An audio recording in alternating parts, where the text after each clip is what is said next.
Welcome back to A Constantly Racing Mind, where cinema, storytelling, and prop culture collide. Now, today we're diving back into a film from 2022. It's a blood-spattered, gold-tinged Finnish action survival thriller, Sisu, a film directed by Jalmari Helander, equal parts Western, war film, and grindhouse spectacle. Now, Sisu delivers a high adrenaline viewing experience that is brutal as it is strangely beautiful. Hi, I'm Rob, and this is A Constantly Racing Mind.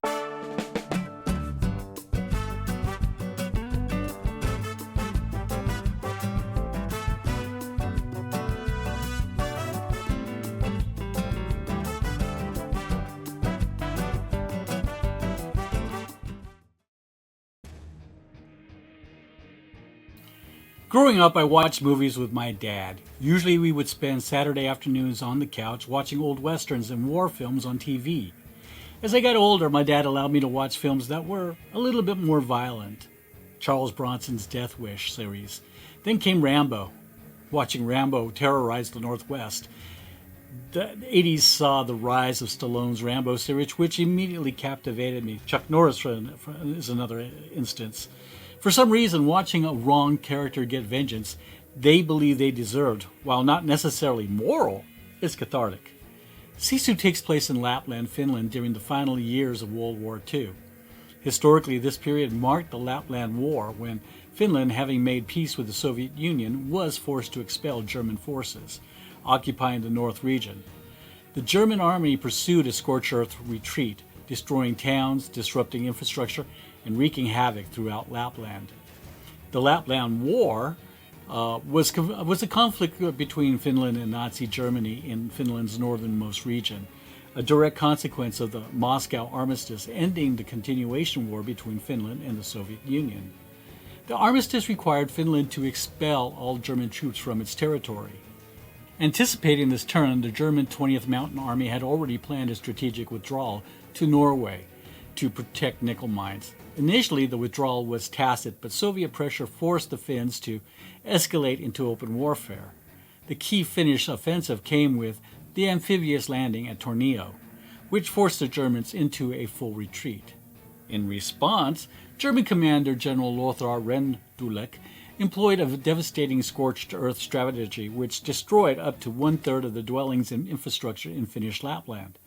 Now, despite this destruction and the extensive use of landmines, the Wehrmacht successfully withdrew. The war ended in April 1945, and the last German soldiers left Finnish soil, allowing Finland to uphold its armistice obligations. This chaotic historical backdrop provides the perfect launching point for Sisu's story. A lone gold prospector crossing a wasteland destroyed by war, only to encounter retreating Nazis who badly underestimate him.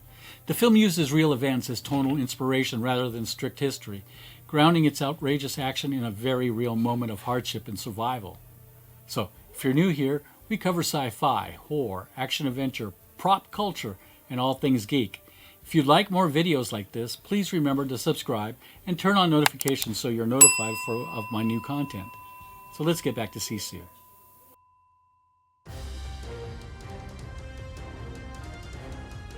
Sisu is a gritty Finnish action-adventure film set during the final days of World War II in northern Lapland.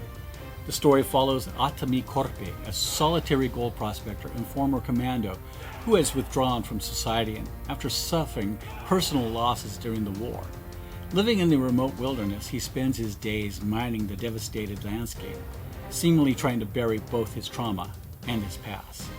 His quiet isolation ends abruptly when he discovers a large vein of gold, an astonishing fortune that could give him a new life.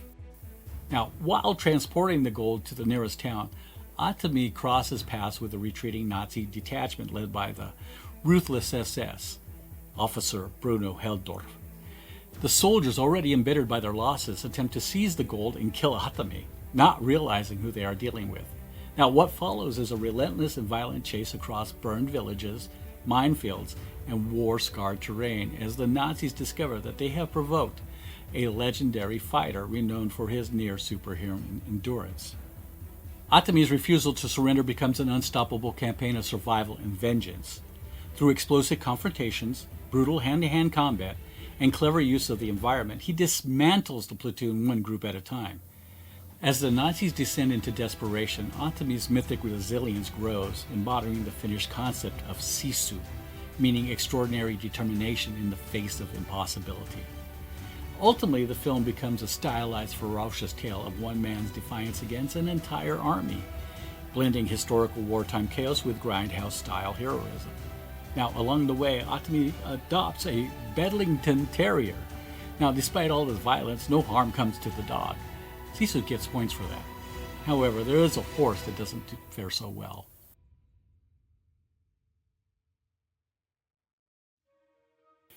Sisu stars Jorma Tommila as Aatami Korpi, the quiet, hard-edged prospector whose violent past and lethal skill set drives the movie. Tommila has long collaborated with director Helander with notable performances in Rare Exports from 2010, a darkly comic Christmas horror movie. This is a great Christmas film. Trust me, it's not one of your Hallmark holiday movies. Definitely worth watching. Think of Krampus when you watch it. Big Game 2014, an action-adventure co-starring Samuel L. Jackson. The Last Border in 1993, a dystopian sci-fi drama. Now, in Sisu, Tommila delivers perhaps his most iconic role, a near mythic force of will. He speaks barely a dozen words throughout the film, relying instead on raw physical acting, steely eyes, controlled movement, and the exhausted determination of a man who has survived everything and refuses to quit. His performances channels the classic silent hero archetype of Clint Eastwood, Charles Bronson, and even the exaggerated indestructibility of the 80s action icons like Bruce Willis, Arnold Schwarzenegger, and 80s seemingly immortal serial killers like Jason and Michael Myers. Askell Hennie plays Bruno Heldorf, a sadistic SS captain who underestimates Aatami. Hennie, a Norwegian actor, director, and screenwriter, was born in 1975 in Oslo, known for gritty, morally fractured roles. In 2011, he starred in Headhunters.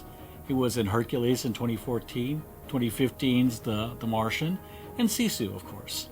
Now, Bruno doesn't mirror Hennie's real life, of course.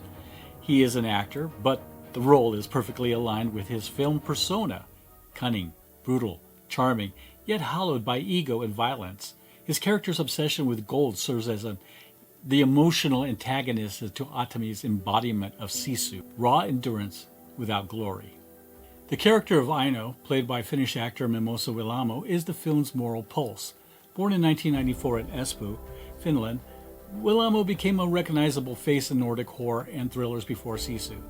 Notably starring in Lake Bodom in 2016, Aurora in 2019, and Veden Vartja, also known as Memory of Water, in 2022.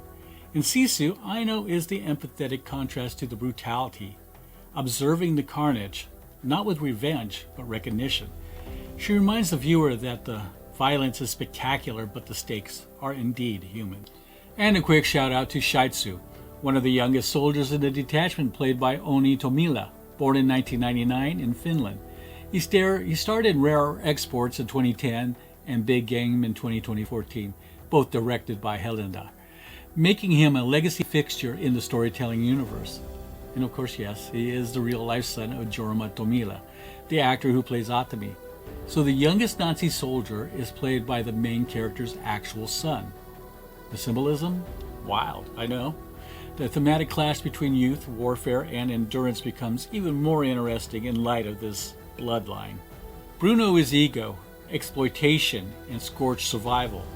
Aino is conscience, observation, and emotional grounding. Schutzi is youth trapped in a conflict bigger than himself, made even more potent through the real-world father and son mirror in the cast. Now, these characters are built like archetypes: villain, witness, and reluctant youth orbiting a silent legend. The film has minimal dialogue, maximum impact. The film trusts its visuals. Characters communicate through expressions, action, and staging. Now, this keeps the momentum tight and focused. There are no unnecessary cheesy lines, as in, the Bond films. It's gorgeous. It has a gorgeous, harsh landscape. Now, we see a lot of Iceland, in films, but Lapland is both breathtaking and deadly, echoing Korpi's resilience. Now, the cinematography captures vast tundras, icy lakes, scorched battlegrounds, and the expressive skies of northern Finland. Now, it has over-the-top grounded action. Now, the set pieces are brutal, but never confusing. The violence feels deliberately stylized. Spectacle built on emotion, not shock alone. Now, it's also the classic hero's journey, told through action. Killing Nazis has long been a cinematic staple. Steven Spielberg took great lengths in Raiders of the Lost Ark and The Last Crusade. Part of his Indiana Jones portfolio, of course, and the best in my opinion. However, Sisu manages to make it feel fresh through visual storytelling, tight pacing, and the mystery of the character. Helander went hard on visual, physical storytelling, structuring sequences like mythic Western revenge odyssey, set inside a collapsing war.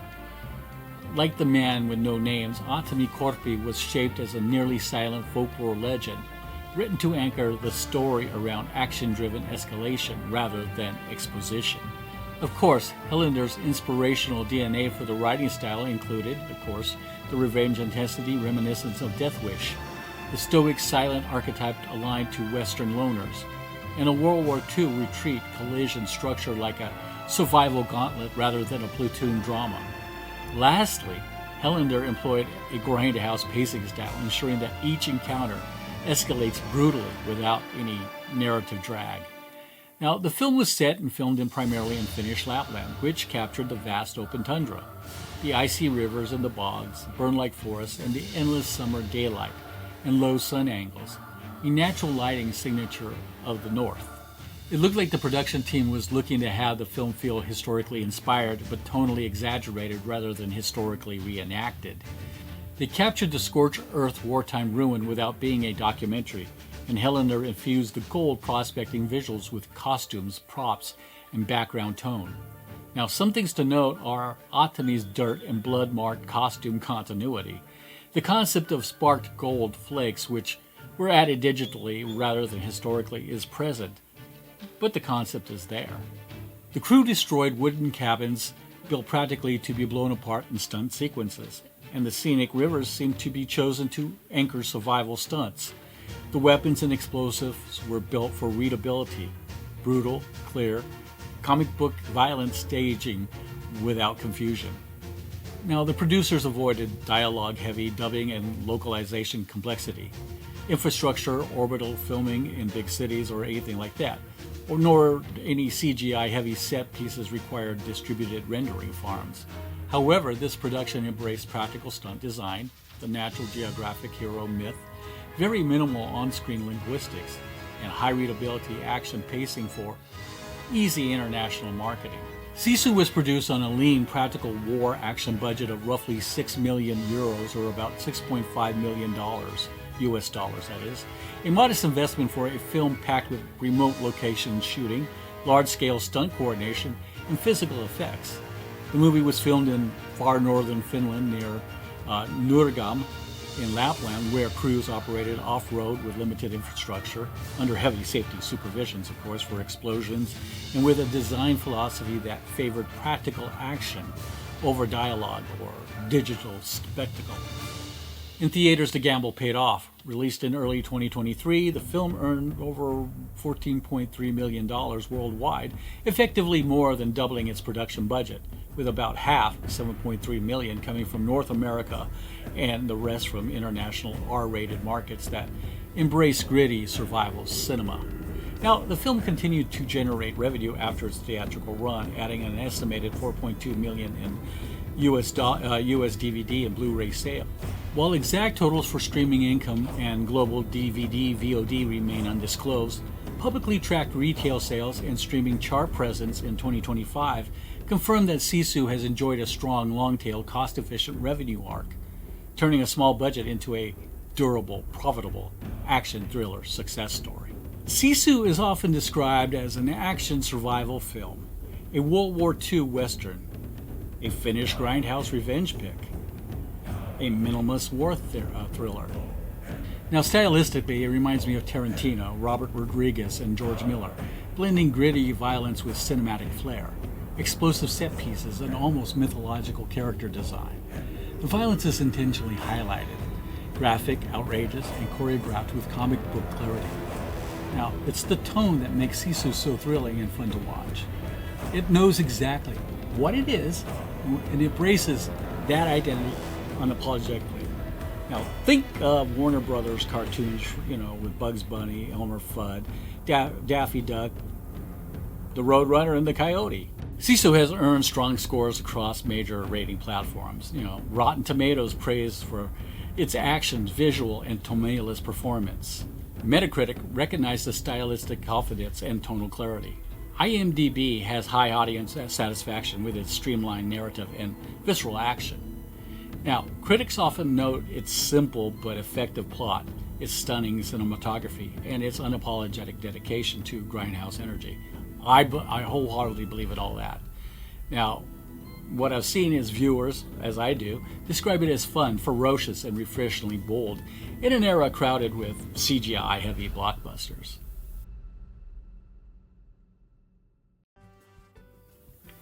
I found that Sisu is a blistering, fast-paced survival thriller that blends historical brutality with cinematic myth-making. Now, at 91 minutes, it wastes none of your time. It's bloody, stylish, entertaining, and delivered with a kind of confidence that turns a simple story into a memorable cinematic experience. Now, if you're a fan of Tarantino, Rambo, First Blood, Mad Max, Fury Road, or revenge survival films, Sisu will hit every note you're looking for. Once again, the film is only 91 minutes long. It's rated R for violence, gore, and language. Thanks for watching once again. And this is a constantly racing mind, where every frame tells a story and every story keeps your mind racing.